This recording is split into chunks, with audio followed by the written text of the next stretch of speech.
The loud noise the alarm clock made startled me. I stretched my body and slowly got out of bed, heading to the kitchen, still with the blurry after-sleep vision. I was trying to clear my thoughts and wake up my mind, so I made myself a hot mug of coffee and sat on the front porch. "Good morning," I heard the postman say while throwing my newspaper over the fence. I waved back and went to pick it up. Let's see what the ads are for, I thought to myself as I sat back in the porch. I had been looking for a part-time job to make some more money for my additional needs, but I didn't seem to find a job to fit me. As I skimmed across each ad, I stumbled upon this. Babysitter needed to keep a 5-year-old girl in the afternoon from 6 to 11. Please contact this telephone number.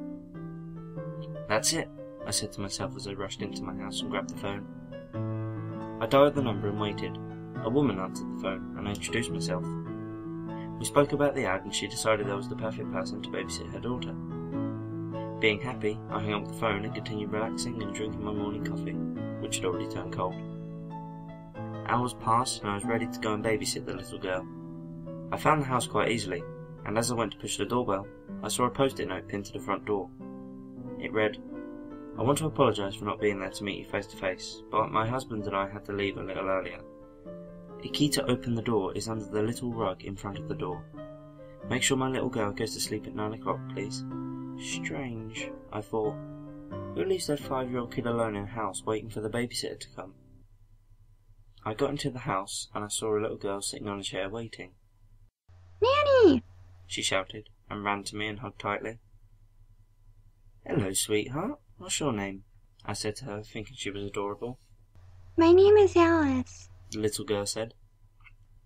I was in shock. Her voice was the same as the one I spoke to on the phone earlier. Can't be. It's just my imagination, I said to myself. We spent hours playing and doing things together. The little girl seemed to be so adorable and cute, just like a little angel. When the clock showed it was 9, she asked me, "Nanny, do you want to see my craft room?" That seemed a little strange to me. A little girl having a craft room? "But it's time for you to go to sleep, my dear," I said to her softly. She looked really sad, so I said, "Okay, but after that, you've got to go to sleep." And that put a smile on her face. We walked up to a closed door. "Close your eyes, Nanny. I'll tell you when to open them," she said happily.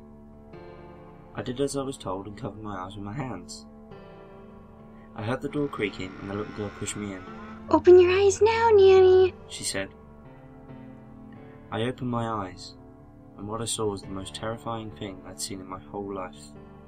Skulls, human skulls, everywhere.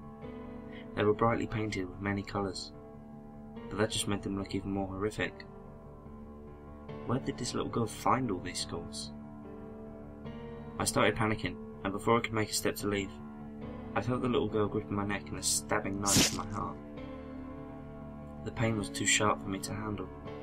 As I was falling to the floor, and thinking that I would be this little girl's next work of art, I heard a little voice whispering in my ear, "People who look younger aren't always children."